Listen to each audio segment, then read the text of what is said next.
Have you ever wondered what your team would look like if one of their most iconic legends would join the team? Maybe it would turn your poverty franchise into an okay team. But today, we're doing that. Every team is getting a legend and seeing what team is going to be the best with their legend. Hopefully you guys enjoyed the video. Have a great day. As for the first team, it will be the Baltimore Orioles, and they get Cal Ripken Jr. I feel like this honestly makes the team pretty good. Honestly, every legend that they get is going to make the team really good. For the next team, it will be the Red Sox, and they get David Ortiz. The New York Yankees get Derek Jeter. The Tampa Bay Rays get Evan Longoria. The Toronto Blue Jays get Roy Halladay. I know he was most known playing for the Phillies, but the Blue Jays didn't really have too many players to pick from. The Chicago White Sox get Frank Thomas. The Guardians get Jim Thorne. The Detroit Tigers get Gary Sheffield. He could have went to so many teams, but the Tigers needed him here. The Orioles get George Brett. The Minnesota Twins get Joe Mauer, you know, the cover athlete, come on. The Astros get Jeff Bagwell. The Angels get Chase Utley. The Oakland Athletics get Mark McGwire, and he's really good, but I don't think he can save this team. The Mariners get Ken Griffey Jr. The Rangers get Vladimir Guerrero Sr., not, Jr. The Atlanta Braves get Chipper Jones. The Mariners get Miguel Cabrera. I know that, Miguel Cabrera's on the Tigers, and he's old as hell, and he probably could have went to the Tigers to be their 99. The Mariners don't have much to pick from, so Miguel Cabrera at a 93, young Miguel Cabrera, should help them. The Mets get Pedro Martinez. The Phillies get Mitch Schmidt. I think that's how you say his name. The Nationals get Evan Rodriguez. The Cubs get Sammy Sosa. The Reds get Barry Larkin. The Milwaukee Brewers get Prince Fielder. The Pittsburgh Pirates get Roberto Clemente. I was thinking about picking 97 Andrew McCutchen, but he's been playing pretty good in his most recent time here, so I'm gonna keep him on here. The Cardinals get Bob Gibson. The Diamondbacks get Randy Johnson. The Rockies get Larry Walker. The Dodgers, hold on, let me scroll down, get Jackie Robinson. This is the best Jackie Robinson that I had to pick from, which is honestly crazy that the best one I can pick is an 80 overall. But these Dodgers don't need help anywhere else, so honestly, them getting this is probably for the better. The Padres get Tony Gwynn, and the Giants get Willie Mays. I kid you not, I was looking everywhere for Barry Bonds, and I just couldn't find one, so Willie Mays it will be. Which I know I did clickbait with the thumbnail, but you know what? You clicked on the video, so you're here now. Alright, so what I'm going to be doing is simulating the full season, and then whatever teams make it to the playoffs, and we'll just look at everything and see what they did. And we're going to start in the East, as the Blue Jays went 90-72, the Yankees went 88-74 with Derek Jeter, which that's kind of crazy to think that they didn't beat over the Blue Jays, but whatever. Rays went 85-77. The Red Sox went 74-88, and the Orioles went 72-90. Then the Guardians won 102 games, only losing 60. The Twins won 79 games, only losing 83. White Sox won 65 games and lost 97. Same with the Royals, and the Tigers won 62 games and lost 100. The Angels won 102 games and lost 60. The Astros won 96 games and lost 66. The Rays won 90 games and lost 72. The Mariners won 71 and lost 91. And the Athletics won 56 games and lost 106 games. So what I tell you, Mark McGwire was not going to be able to save this team. Then for your teams in the wild card are the Astros, Rangers, and Yankees. Then on the National League East side, the Marlins won 102 games, only losing 60, with the Mets winning 94 games and losing 68, and the Phillies winning 89 games and only losing 73. And surprisingly, the Braves didn't even make it in the playoffs. Then on the Central, the Brewers won 87 games, losing 75. The Pirates won 79 games, losing 83. The Cardinals won 79 games, also losing 83. The Cubs won 74 games, losing 88, and the Reds won 72 games, losing 90. Then the Dodgers won 98 games, losing 64, with the Padres winning 87 games, losing 75. The Giants winning 77 games, losing 85. The Diamondbacks won 74 games, losing 88, and the Rockies did the same thing. And the teams that made it into the wild card on the National League side are the Mets, the Phillies, and the Padres. So I would say if there was some disappointing teams, the Braves are definitely one of them. Nationals, you expect them to be bad. Same with the Reds.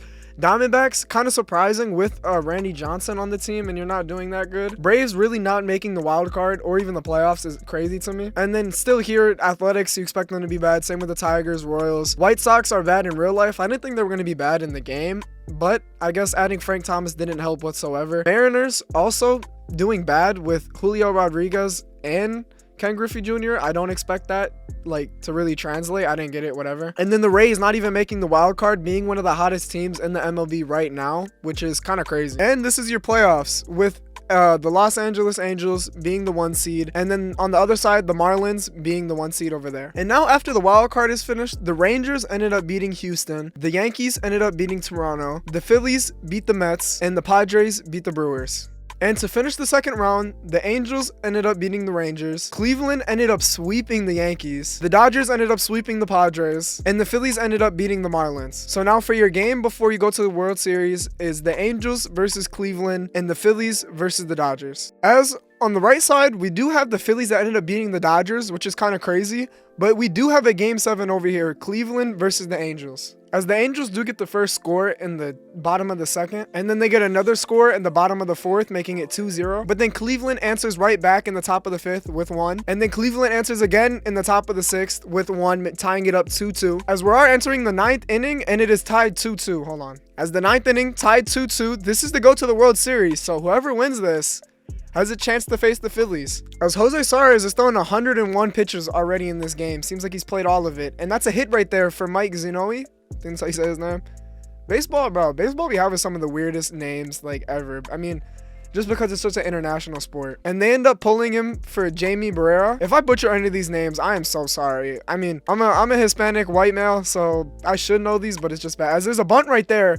Can they make the double play? Gets the second and doesn't make the throw on first, but there's still a runner on first. And Tyler Freeman in a bad position on a 1-2 count ends up making it 2-2. And Tyler Freeman swings and misses. All the Angels need now is just 1 out, and then they can start batting. And Planes will pop one up. And will this have enough to carry out? And no, it won't. Ending the top of the 9th, going to the bottom of the 9th, and the Angels just need 1 run to secure the win and go to the World Series. Joe Adley will pop one up. Does it have enough to drop? And no, it won't, as they secure the catch right there for the first out. Next up is the big hitter, Chase Utley. Chase Utley hits it pretty good, but it's right to the first baseman, now with 2 outs. And David Fletcher could extend this game, or we could go to extra innings. As you just watch this one go right down the middle. That's crazy. Count tied up 1-1. Count now 2-1. And David Fletcher pops one up, and we are going into extra innings. And for some reason, I just now peeped this. There's no extra runner on second base. But it's whatever, we're already so deep into this. And Straw pops one up, making it now 1 out. Andreas takes a strike right there, making it 0-1. Andreas fouls one, makes it 0-2. And he gets one that might drop. But no, the left fielder ends up getting it now with 2 outs. And Steven, with a chance to extend this game for Cleveland, has a 2-0 count. And hits one. Oh my, pretty good. I think that one might be gone. And it's gone, making it 3-2 Cleveland. And now all they have to do is just control this lead and not give up anything on defense. And they win the game right here to go to the World Series.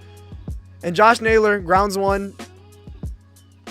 And that's the end of the top of the 10th. Emmanuel Clase will come in to close this game, going up against Mike Trout. So he will have the hardest challenge here with the 3rd, 4th, and 5th batter. Tries to give one high to Trout, takes it, makes it 1-0. Mike Trout grounds one, ends up bleeding through the middle, and he gets on first base. The Angels definitely needed that if they want to win this game. And Shohei Ohtani up next to bat. Who doesn't love that duo of Trout and Shohei? Clase throws one high and ends up giving Shohei a strike, making it 0-1. Throws one right down the middle, gets lucky, and misses. Oh my God, has an error. Is Trout going to 3rd?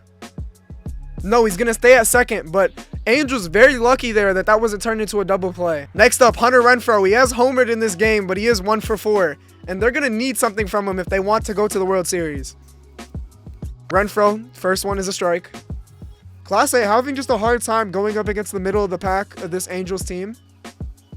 Renfroe fouls one, making it 0-2. Clase will definitely need to get him out here if he wants his confidence back up. Fouls another one. Renfroe with the 1-2 count and fouls it.